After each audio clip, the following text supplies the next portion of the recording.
Welcome to Dollars and Cents. Our podcast is designed to provide listeners with financial advice in a language you can understand. Created and hosted by Marc Freedman, President and CEO at Freedman Financial, he discusses timely topics that help individuals and families make smart financial decisions. Count on lots of energy, candid discussion, and a few laughs. And now, here's your host of Dollars and Cents, Marc Freedman of Freedman Financial.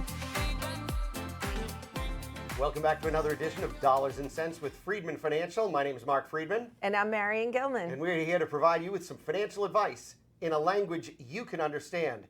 Interesting, this week there's been a lot of news in the, about what's going on in the market, lots of things that have been happening. Yes. An interesting article came across our desk from a client this past week. Marion, maybe you can share a little bit about that. Right. Well, this client is on the verge of, retirement and read this article that states that, if you want to retire, and by the way, they're a little bit before full retirement age, this client.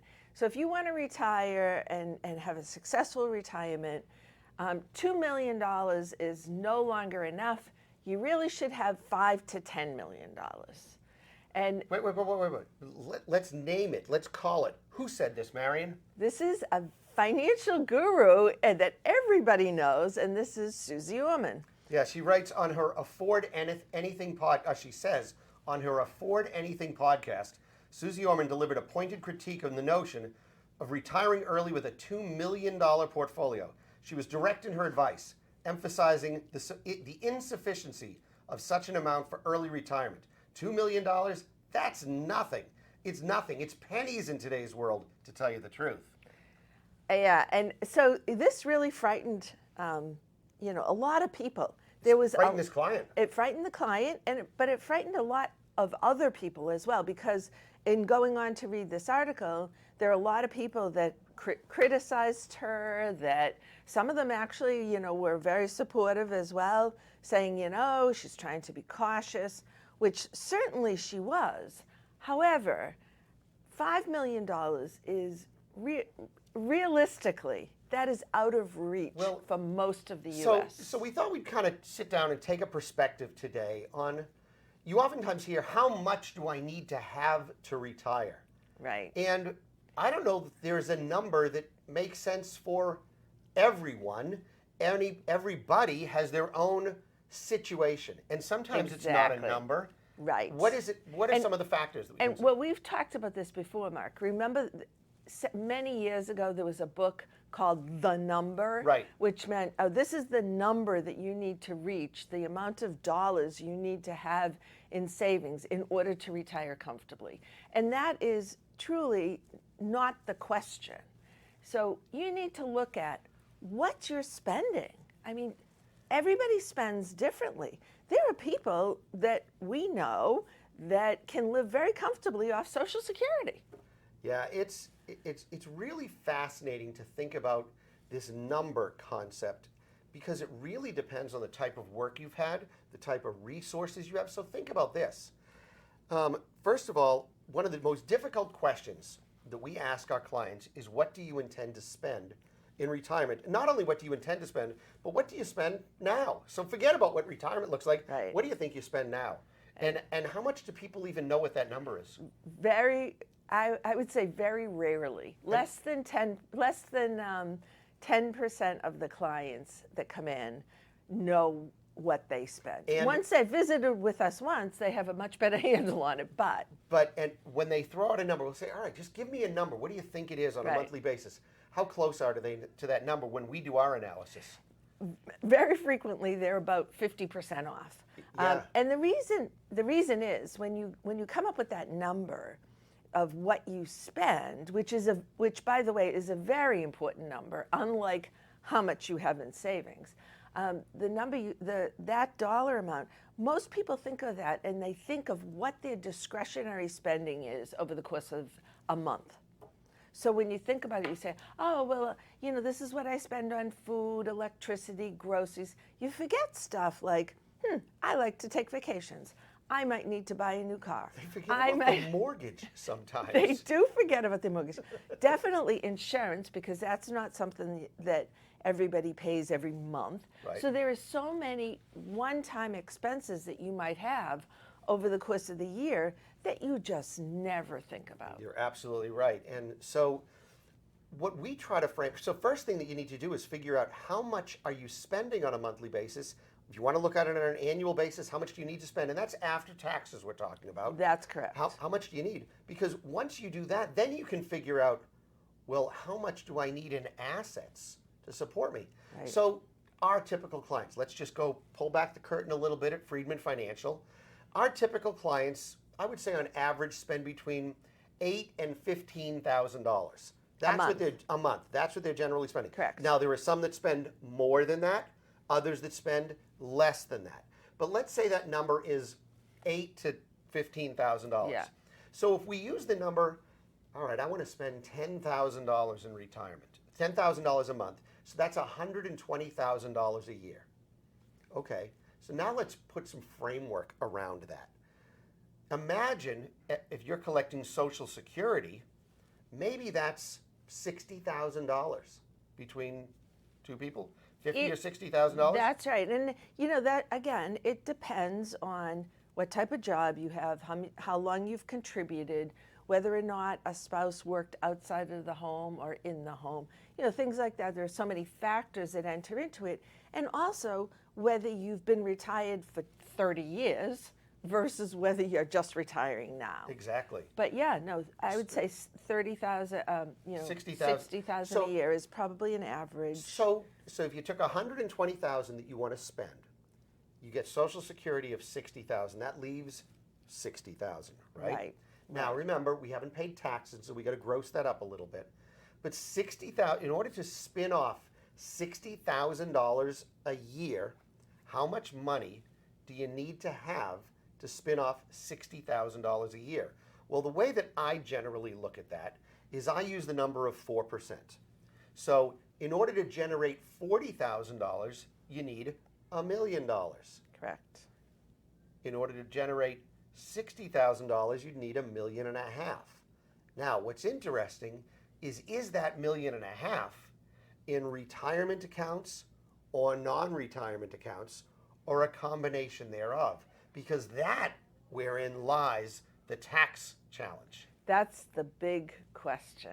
So if everything is in retirement accounts, typically for most people who are in their 60s or later now, it's highly likely you never had the opportunity to put money into a Roth retirement account. Those just came into being over the past, 5 years, maybe a Roth 401k. I think it's a lot longer than that. Is it really? We're losing track of time. Who knows? I think it's more like 15 years or so that we've had Roth IRA. Roth IRAs, Roth IRAs, maybe the Roth 401k has become, that was the one that right. But I think it's more than 5 years. I think you're probably right. Because it was before COVID, wasn't it? Yeah, it was. And that's almost 4 years ago, right? And that's just shocking to me, that 4 years ago. So call it 10 years. It doesn't really matter. Think about 4 years ago today. We didn't think we were going to need any money because we thought everybody in the United States was going to be dead, right? Right. I mean, essentially, and the stock market. Because this time was different. This time was different. The stock market Everybody was dying of COVID. Right, and the stock market had gone down way 35% down. or so. It was crazy. Exactly. So, but anyways, we digress. So what you want to think about is anything in a retirement account, when it comes out of that retirement account, is taxable income. So you have to anticipate, well, if I need $60,000 from a retirement account, in reality, I probably have to take out $85,000. Well, that's a big one. I don't know if it's that much. I would say 75. Just think about this, because if Yeah. you had to take out $60,000, let's say you're paying 20% on Yeah, that. maybe. So it's maybe 75,000. So 75,000 plus the 60 you have in Social Security. So it's in the example that we were just talking about. Exactly. But it's important to remember, because if you have choices, if you have personal assets and retirement assets, maybe you take out a little from each. Yeah. Or you play it out. I mean, that's what we do. That's the fun stuff, is trying to figure out how can we get you the money that you need and pay the least amount of taxes. Now, Absolutely. Government doesn't want to hear that, but it's patriotic to pay your taxes. But if you can figure out a way to pay the least amount of taxes, let's follow the rules and let's do it appropriately and let's get you what you need. So this, And you know, to the credit of whoever wrote this article, they did say Susie Orman's advice might not be for everybody, and you should consult with a financial advisor to determine what your needs are. However, but Susie Orman's point of saying the that headlines, the headline says if you don't have $2 million, if you think $2 million is enough to retire on, you're in trouble. That's not true. It's different for everybody. In fact, vastly let's pull back the curtain again here.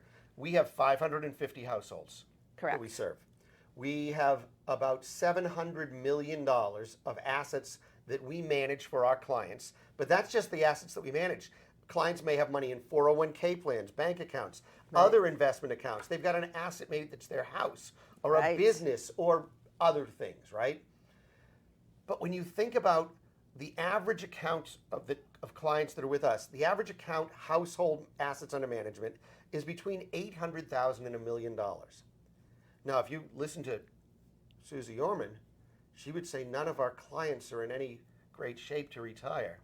But I will tell you, the clients that we work with, now granted, some of them do have assets that are greater than $1 million, $3 million, $5 million, $8 million, $10 million. But those are on the fringes. The core clients have, in our office, generally have between, I would say, $800,000 and $2 million. Those are really the core clients. And they can retire just fine. Very comfortably. And why is that? If they spend within their means. And I think that is the key consideration. Well, what does it mean to spend within your means, Marion?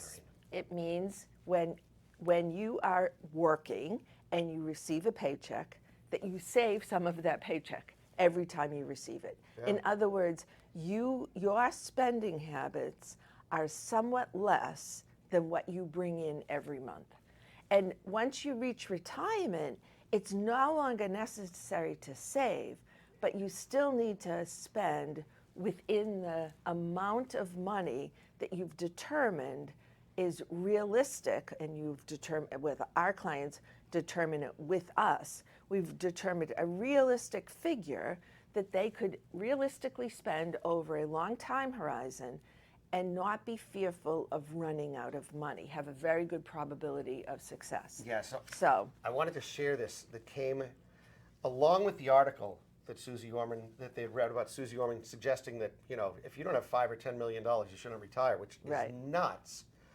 There was some links about what does the average person actually have in retirement? A lot less. So this is really interesting. So they broke it down by age categories to see what is the average person and then what is the median. Now remember, we talked about this many podcasts ago. Remember, the average is you add up everything. You add up the 10 items in the list, then you divide by 10, you get an average. Okay? Correct. But imagine you also had 10 items, different amounts, and you said, okay, I don't care what the average is, what's the middle number? That's called the median. That's the middle number. So in this case, you're talking about hundreds of thousands, if not millions of people who shared what their retirement balance was, their investment and retirement balance was at a various age group. So you could have people that have nothing. You have people that have $10 million. But you add up all the nothings, all the 10 millions, and everything in between, that gives you an average. Then you put that long list up and you stick, all right, what's right in the middle? So get this. If you're under the age of 35, the average person under the age of 35, average, that's all of them, has about $50,000. That's according to this report that comes out of bazinga.com. It's on the web. It must be true, right? You know, we've looked at a lot of these surveys over the years, so, and this actually coincides. It aligns. So I'm not saying it's exact, but I'm using it. Right. So under 35, the average person under the age of 35, average has about $50,000 in investment assets. But the median, you list out all people age under 35, that number is $18,800. So how can that be? Well, right? Well, there's a lot of people that have nothing.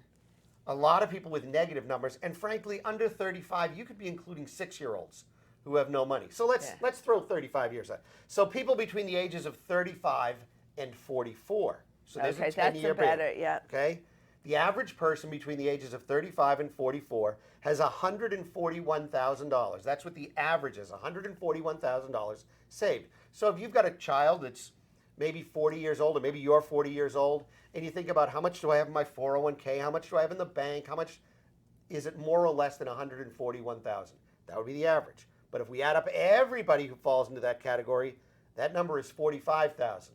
The median? The median is, because remember, there's a lot of people, zeros, a lot of people that line up with that. And then you might have one that skews it because they have a million. They have a million or 10 million. Right. And then there's others. Well, I don't think you can go any lower than a zero when we're No, I talking don't about think you assets. can. No. You can have credit card debt, but it's not showing up there. Right. So let's move to 45 to 54. If you're between 45 and 54, the average person has 313,000. This is according to a survey that came out from Bazinga this past year. 313,000 is the average, 115,000. So 1/3 of that amount is essentially the median. Marion, you want to do the other two? Oh, sure. Go ahead. So okay, I want to share mean, my time with her. Yeah, there you go. Honestly, doesn't matter. But and I was actually just thinking as you said that it's sort of a consistent theme. The median is about 1/3 of what the average is.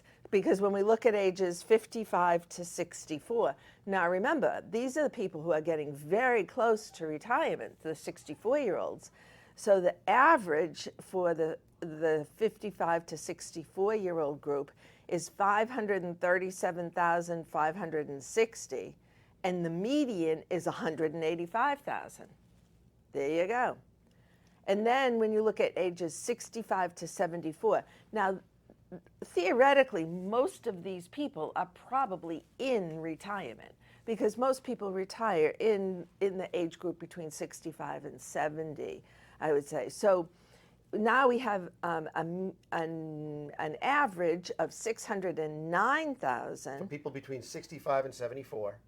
And a median of 200,000. So think about that. I mean, half the people who are very close or in retirement in this survey had $200,000 or less saved for retirement. So how does Susie Orman go about saying that you need that $2 million is nothing if you want to retire? Yeah. And she does say if you want to retire early. What does retire early mean? 31 years old? I mean, some people retire. That's that financial independence, retire early thing. Yeah, that's the fire category. Yeah. But still, you never know. She says 2 million is nothing. 5 million to 10 million is what you have to have. All right, let's put some reality on that as well, just to see if maybe you're feeling a little bit better. You should. 37% of retirees. This is also out of Bazinga. This was part of that article that was with Susie Orman.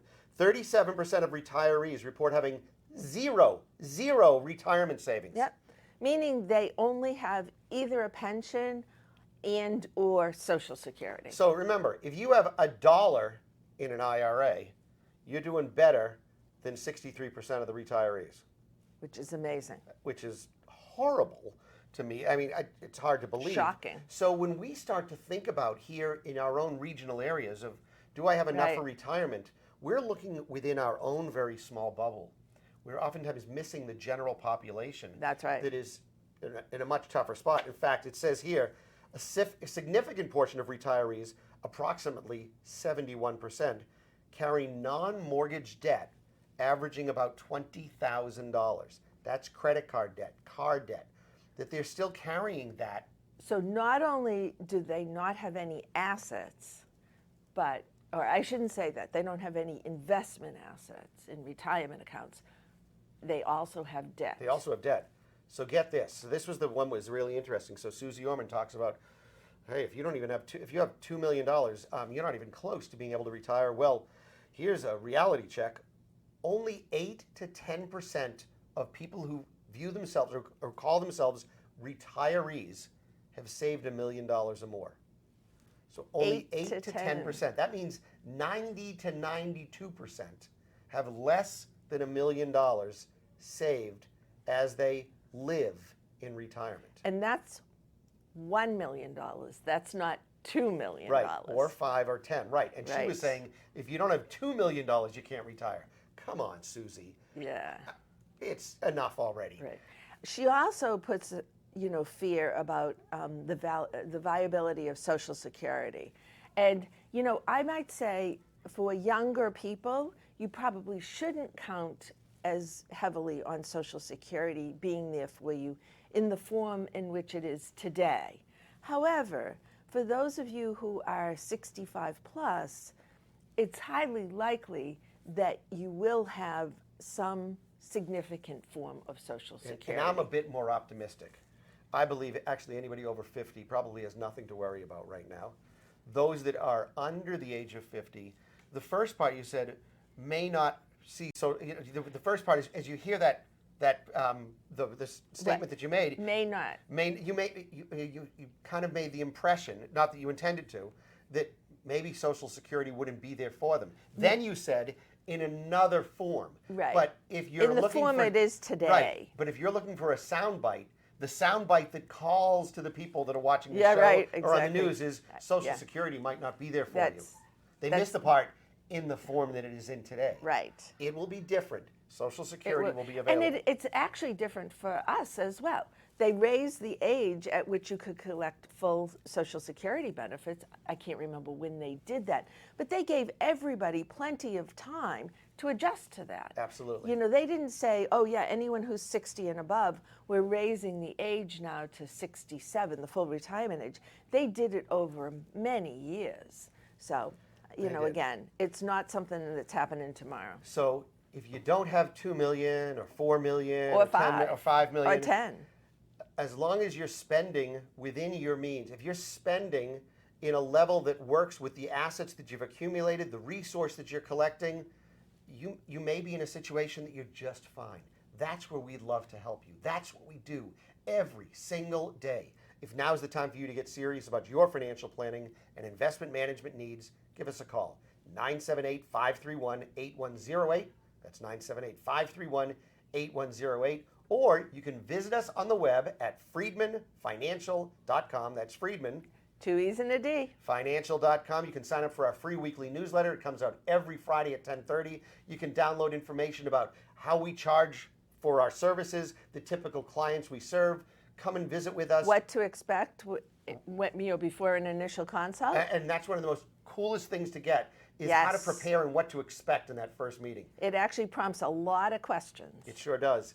That's going to do it for us this week. We'll see you again next week with more financial advice in a language you can understand. Have a great day, everyone. Have a great week. Yeah, and Take care. congratulations to the graduates. How about that? Congratulations to the graduates. Thank you very much. No problem. Good save. Bye-bye. Bye. During today's Dollars and Cents episode with Freedman Financial, your hosts may have discussed specific financial planning and investment ideas that are for general information only and not intended to provide specific advice or recommendations. Please remember that investing involves risk and may include loss of principal. Although the money market fund seeks to preserve the value of your investment at $1 per share, it is possible to lose money by investing in the fund. Always consult a certified financial planner professional, qualified attorney, or tax advisor prior to investing to determine what is appropriate for you. Securities and advisory services offered through LPL Financial, a registered investment advisor, member FINRA SIPC.